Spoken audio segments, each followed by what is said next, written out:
I have been going crazy over the fact of what happened to Derlord and where the hell he is now. And I know what you're thinking. You're thinking I've gone crazy for caring about this even when the ARG is finished. I was supposed to be looking into Avery after everything that happened at the end of episode 2, after Derlord punched him off that platform into the void. I was supposed to be figuring out where Avery ended up and what happened to him next. But then Wifies dropped something on his second channel and everything changed. I couldn't stop thinking about Derlord, not Avery, Derlord. Why? Why even after the ARG is finished? Why even after Wifies himself said it was done? Because the lore is not finished, and I can prove it. But before I get into that, I need to take you somewhere else first. A completely different ARG. One that I promise is going to connect to everything by the end of this video. This is one of the most brilliant and deeply unsettling Minecraft ARG stories I've ever come across, and I need you to understand what happens in it because it is the key to everything. The story starts normally enough. A player named Crafty logs onto a Minecraft server with his friend Alex. They're just playing the game, building houses. Nothing weird, nothing alarming, just two friends playing Minecraft. And then Alex becomes completely unresponsive. He stops chatting. He logs on constantly and he begins this bizarre robotic routine that makes absolutely no sense. He pulls out a compass, he faces dead north, and then he just starts walking. Holding down left, click the entire time, blindly mining through everything in his path. Mountains, caves, gravel pits, oceans, everything. He does not stop. He does not deviate. He does not respond to anything or anyone. He just keeps going north. Always north. For 6 goddamn years. 6 years of just walking north, mining through everything, completely isolated, completely unresponsive, and Alex kept on going no matter what, alone, still heading north. At one point, we see his friend Crafty joining the server after months of them not playing. You're still online, huh? Most of the other guys have stopped playing the server a while ago. Of course, you're still playing though, LOL. You always did play non-stop when this place was at its prime, LOL. Alex? Fine dude, you don't have to respond. I just wanted to say bye. As the ARG goes deeper, viewers start uncovering what was actually happening. Alex wasn't doing this voluntarily. Hidden in his glitchy encrypted gameplay videos were hidden texts, government watermarks, and a conspiracy that went way deeper than anyone expected. Because behind all of it was an organization, a government organization, the United States Department of Metaphysical Sciences, the D.M.S. They intercepted Alex's Minecraft world and turned it into a digital cage. They were broadcasting subliminal audio, planting precise redstone torches to guide him, brainwashing him through the game itself to force him to keep walking north without ever stopping or questioning why. They weren't trying to beat Minecraft, they were testing the limits of human consciousness, seeing how long a human mind could endure rigid rule-based computational containment before it completely broke down. Now let's talk about why I know the lore isn't finished, and why I know Derlord is alive. At the end of the video, Wifies dropped on his second channel after everything, after all the lore and the reveals and the ending, he says the end. And then right at the very end, he gives us a code, just sitting there. 4 symbols after he literally just said the end. I spent hours going through this code trying to crack it, and I even covered it in my last video. The 4 symbols turn out to be runes: the Othala rune, the Raido rune, what looks like a stylized Sowilo, and the Tiwaz rune. If you take the first letter of each rune name, you get ORST, which doesn't mean anything obvious in English, but then people in my comments started pointing something out, and it completely blew my mind. It says, "Or is it?" He said the end, and then immediately coded a message that says, "Or is it?"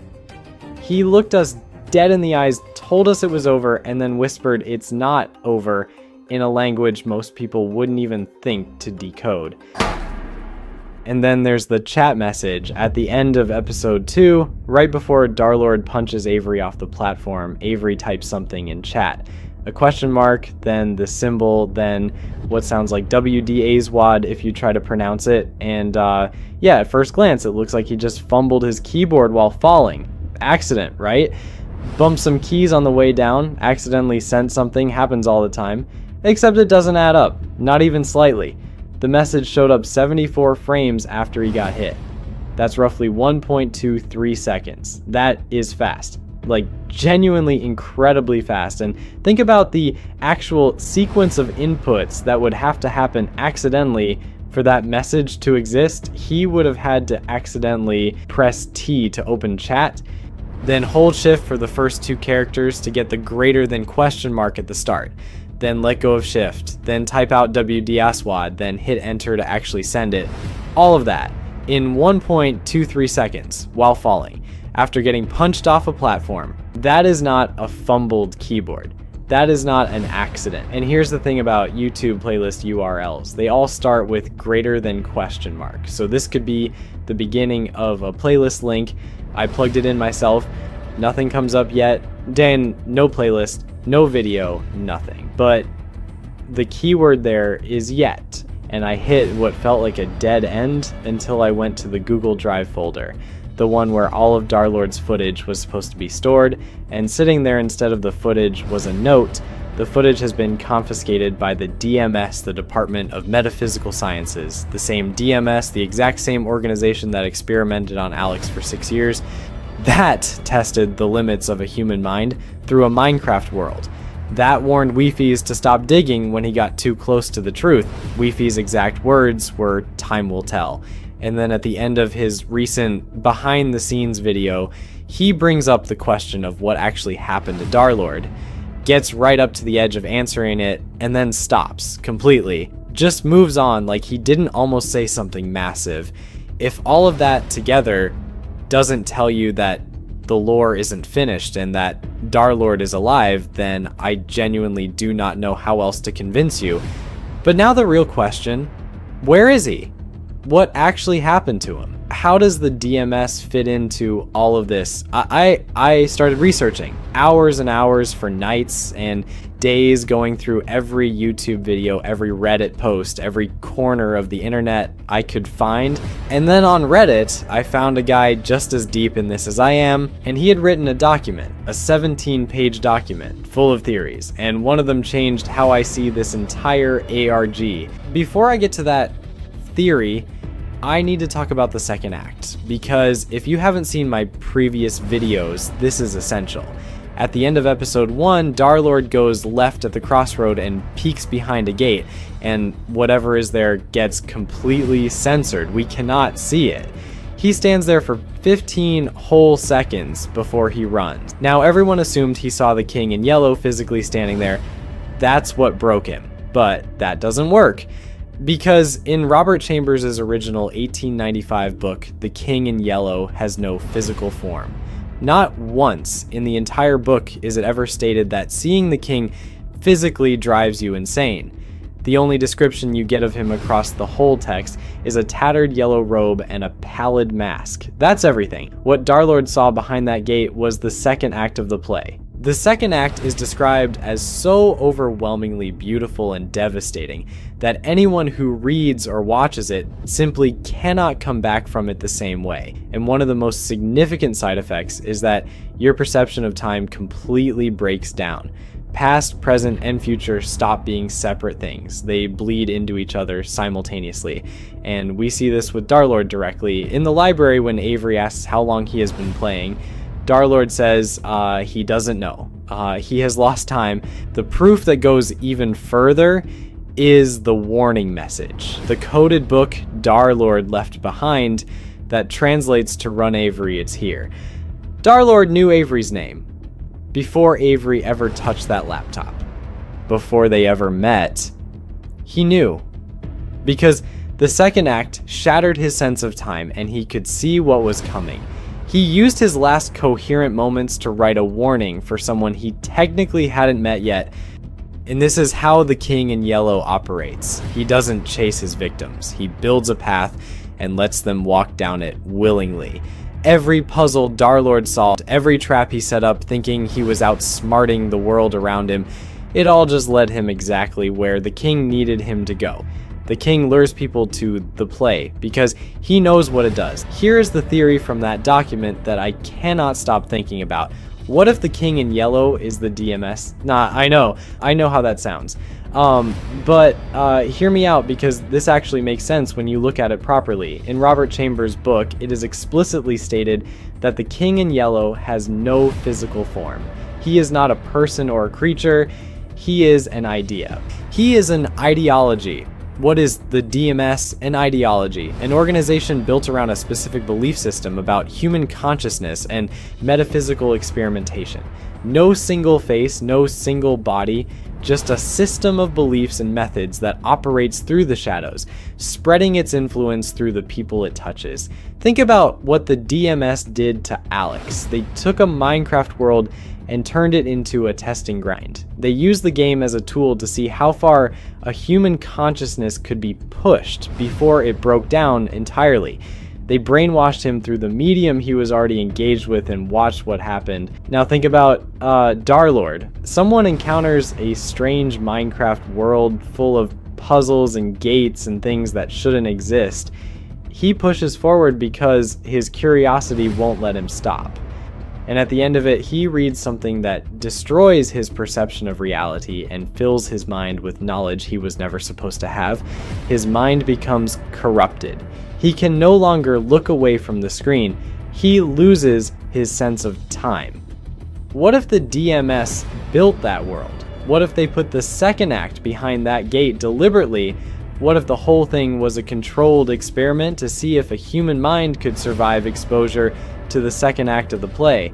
Just like they tested Alex's mind by making him walk north for 6 years to see how long he could last. And that would explain the laptop. Because here is an inconsistency that has been bothering me since I started looking into this. If Derlord was so completely absorbed in that world that he literally could not stop looking at the screen, if his mind was so corrupted he couldn't look away, then how did the laptop end up in a locker for Avery to find? Derlord never left that laptop willingly. There is no version of events where he just puts it in a locker and walks away, unless someone took it from him, unless the D.M.S confiscated it after the experiment concluded and logged it as evidence, and then placed it where someone new could find it. Someone whose mind was clean. Someone who could be the next test subject. Avery.